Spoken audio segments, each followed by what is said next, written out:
dropped yesterday. Kendrick dropped yesterday. It was close to the afternoon when I found out. And that's funny because it was the Company Man and the Professor. They had a video on the Company Man's channel, Justin Hunt. And it was on my news feed or my YouTube feed. And it was about whether TDE or Kendrick, who had the bigger year. And I was gonna watch it later. And then after I saw that, I went on Instagram and all of a sudden I see, because I follow Kendrick regular account, then I follow his other account, JoJo Ruski. So I saw JoJo Ruski, and I'm like, what's going on here? It's another PG Lane commercial, and it was like no. So I'm seeing like the whole, whatever's going on with the cars and stuff, and then I'm hearing like the vocals. I'm like, oh snap, is this new music? Did Kendrick just drop? And I'm like, oh snap, Kendrick just dropped. But I'm thinking a song. I'm thinking Kendrick just dropped the song. So I'm like, okay. That sounds like, okay, this nigga is fire. It sounds good. All right, let's go to YouTube. So I go back to YouTube, right? And then I go to Kendrick's account and I see the video, but then I'm seeing multiple videos that were uploaded. I'm like, wait a minute, did he drop? And I was like, Kendrick dropped. Oh snap. So my mind going insane. My mind is going crazy. So I just start listening. And I'm satisfied. Like that album was good. Like this is Kendrick having fun. This is Kendrick really still having his pen, still being who he is, but being progressive in his sound, being more. Everything was still thought out, even if people think they are throwaways. Because honestly, if you go and try to find other Kendrick leaks or whatnot, even though I think he leaking them, either he or Soundwave with his permission are leaking the other songs. But even his leaks are fire.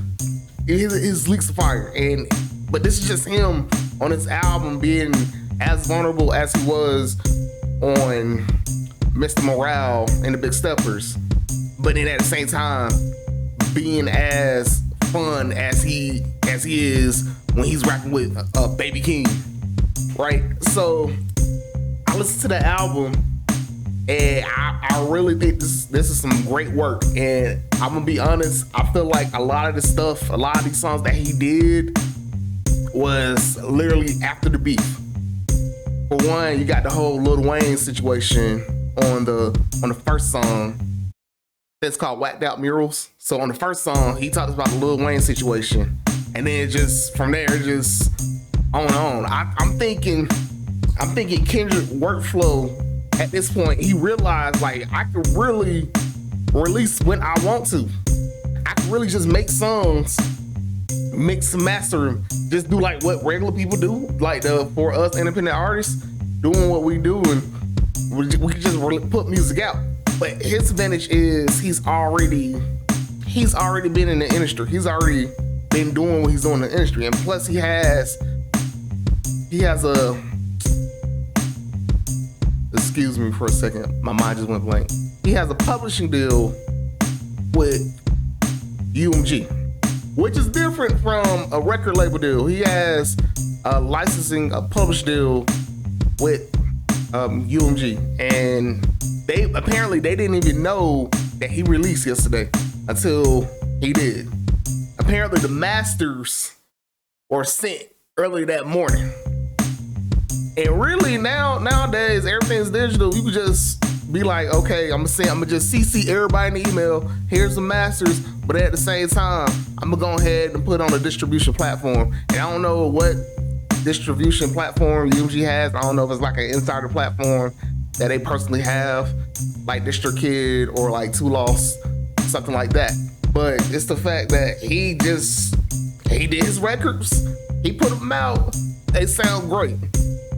Even in with the GNX, right, with that experimental sound, with that track, it was the person who sent the beat 2 days before this, I guess before the release. 2 days before the release. So that's when like a lot of this stuff I think he did like post beef. I want to say September 2. I want to say everything was from September to literally now. Everything that he did. And it's the fact that that's what artists do. That's what artists are supposed to do. Really, they're supposed to give an account of the times, of the current times, right? Like commentary on whatever time you're on, whether you Michael Jackson, right, or whether you Kendrick Lamar, right, or whether you Whitney Houston, whatever artist you are, right? You give commentary. You make art. You make art, and you communicate with the people. And for this album, Kendrick really communicated really how he felt about the whole aftermath. Drake did what he did. He put 100 Years out. He put some more music out. Then J. Cole did what he did with Port Antonio, right? And he said what he said. But what did Kendrick think? And Kendrick, said what he thought. And he was talking his shit. He was doing the damn thing. On some beautiful beats. On some, like, I love progressive hip hop because it ain't just boom bap. It ain't just trap. Let's genre blend. Let's get a little R&B, or let's do an ode to Tupac, right? And reincarnated. And really, it's the story of Lucifer, the fallen angel, right? Because if you don't know, in Christian lore, I'll say Christian lore. Not that I'm saying it's fake or it's real or it's a myth. No, I'm just saying as far as the story of Lucifer, he's a fallen angel. But one thing Lucifer was good at was music. That was his thing. So it is a great story in the fact that you have Lucifer pretty much being reincarnated with these black artists, and I'll say that, with the guitar player or with the woman who was on the singing on Chitlin Circuit, right? And then reincarnated to Kendrick, right? But then God ain't talking to Kendrick per se. God is talking to Lucifer. Like, yeah, you say, because Kendrick was like, yeah, I'm doing all this good for people. But then God like, well, you still got a hateful heart, right? And really it's that resentment that he still has. That's that resentment inside of Kendrick, inside of Lucifer, that God don't like. That's why I kicked you out in the first place. You didn't absolve anything. You didn't repent from anything that you did. And that's why you're still gonna continue to be reincarnated on earth, right? Until you learn your lesson.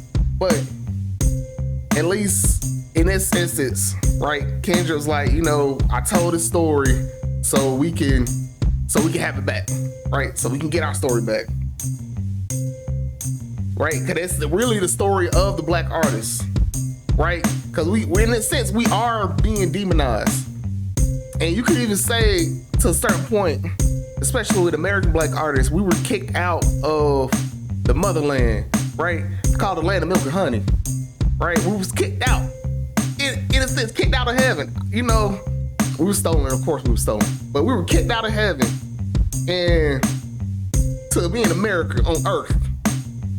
And go through these trials and tribulations and be as talented as we are.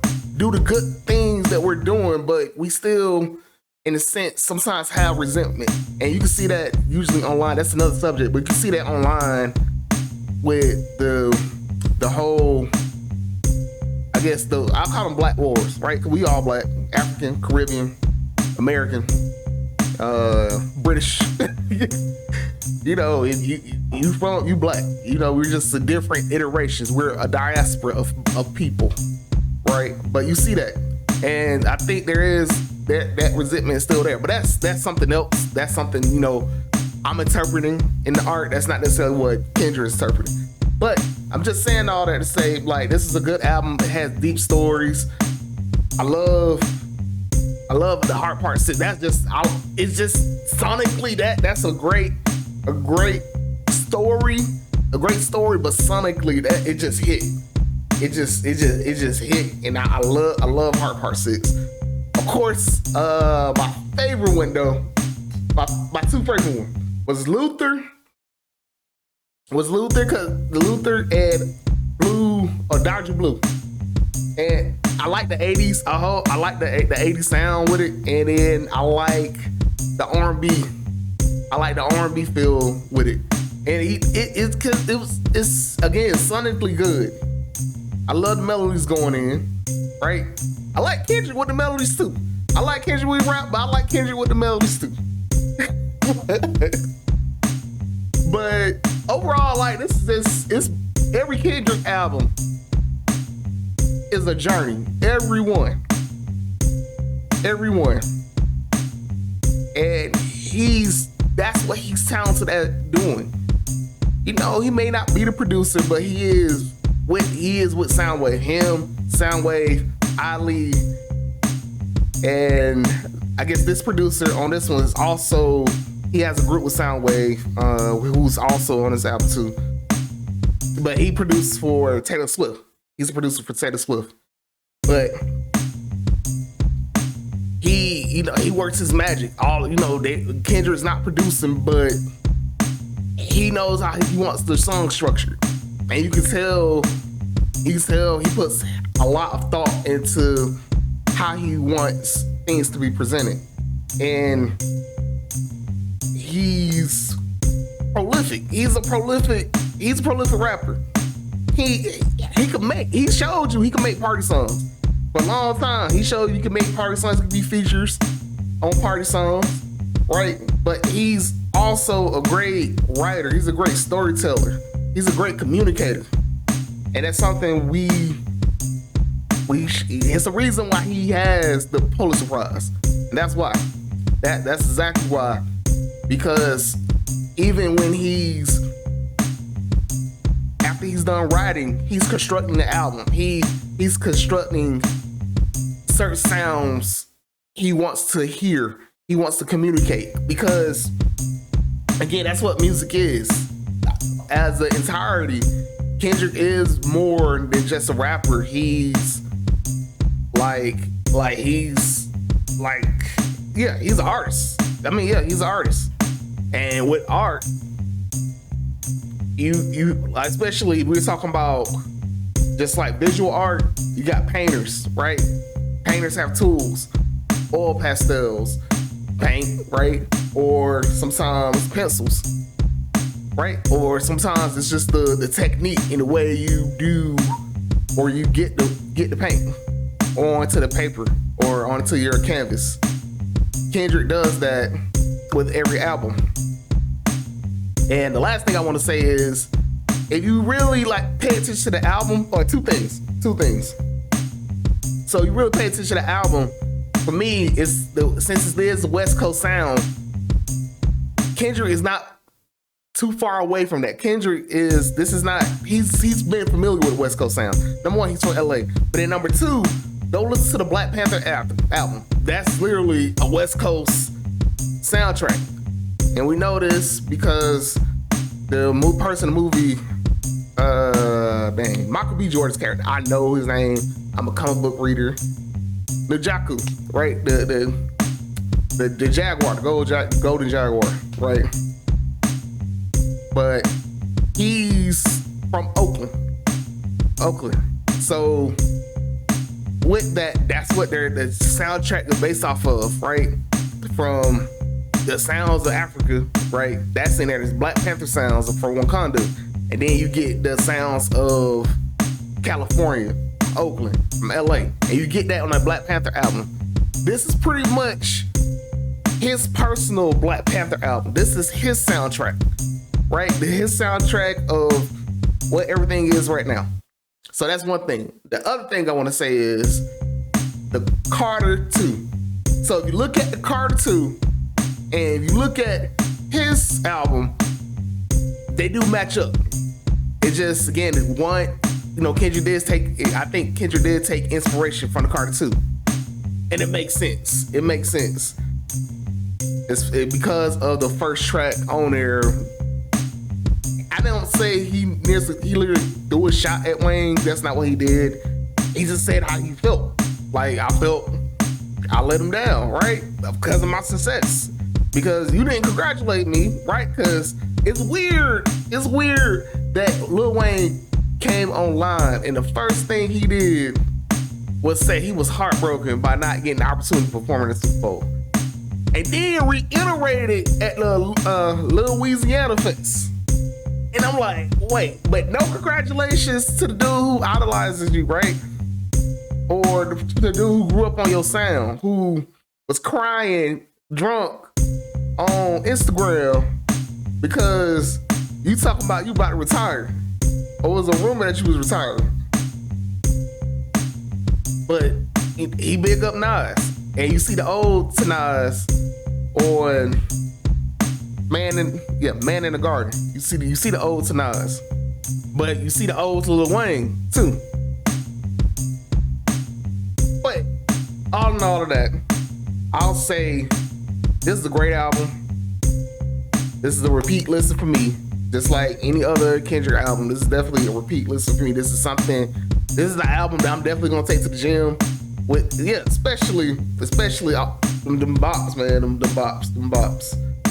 Them slaps, as DJ Head would say, them slaps. But that's it for today. I'll see you guys tomorrow. And I'm sorry about the videos. If you came this far, I'm sorry about the videos for the past few days. I'm doing a 90-day challenge to where I'm trying to put a video out for at least 90 days. I did start earlier this week. I skipped one day, so I might skip a few days, but I'm trying to put 90 videos out. So I want my channel to grow, and I want it to be more than just us just admiring producers. I really want to take this channel further. I really want to build a community, and I really want to build a producer community. And you will be hearing music from me soon. I am doing that. But until then, everybody, I appreciate you for watching. Thank you if you came this far, and I'll see you guys next time.